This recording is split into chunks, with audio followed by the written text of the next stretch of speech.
Seeing a doctor when you need one is something most of us depend on, but a projected doctor shortage could make that harder over the next decade. The lack of physicians is already impacting Americans, and medical experts say it will get worse if something isn't done about it. Hey, you guys, how are you doing? Dr. Heather DeRoos is a young physician in training. Right, come on in. She wanted to be a doctor for as long as she can remember. Look, a doctor book. That is Dr. DeRoos at Christmas at age 3. What is that? Stethoscope. Getting her very first doctor's kit.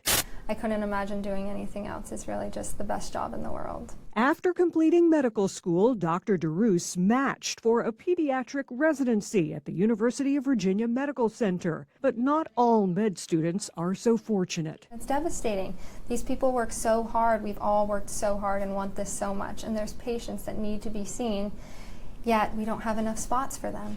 In 1997, Congress passed legislation putting a cap on the number of graduate medical education positions, those residency spots, funded by Medicare. That was nearly 30 years ago. Since then, the population has continued to grow and age. Add to that physician burnout that worsened during COVID and more doctors nearing retirement, with 1 out of 4 now over 65. And you've got the supply and demand crisis we're facing today. How worried do we have to be about this?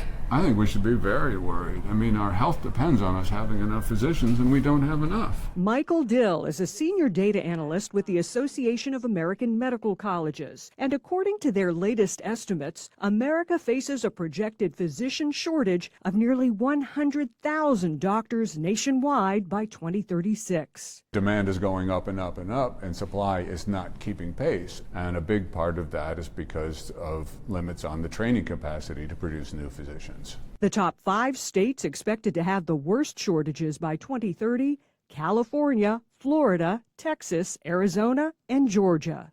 Many of us as patients are already feeling the doctor shortage. Just trying to find a primary care physician for a physical can be tough, with many experienced doctors not taking new patients. And trying to book an appointment with a specialist, you often have to wait for months. And when it comes to urgent care, according to the AAMC, 1/4 to 1/3 of people seeking same-day care can't get it. Affordability used to be the #1 reason, but that's changed. Now the #1 reason is they can't find a provider. Bottom line is that right now we've got a problem. The problem is going to grow. Arkansas Senator John Boozman is pushing to lift the federal cap on residency positions. He's co-sponsoring bipartisan legislation. The Resident Physician Shortage Reduction Act would add 14,000 Medicare-funded slots over the next 7 years. If you're sick, it doesn't matter if you're a Democrat or Republican. I think we're at the point now where people are realizing that we have to do something about this.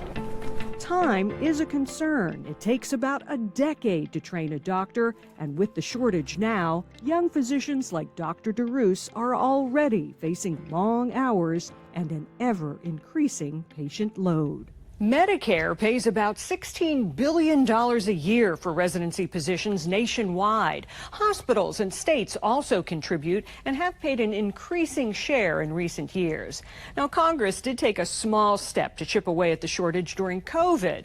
In 2021, they passed legislation to fund 1,200 more positions, which are being added over the next few years. Still, many more are needed to solve the shortage problem. For Spotlight on America, I'm Angie Moreski.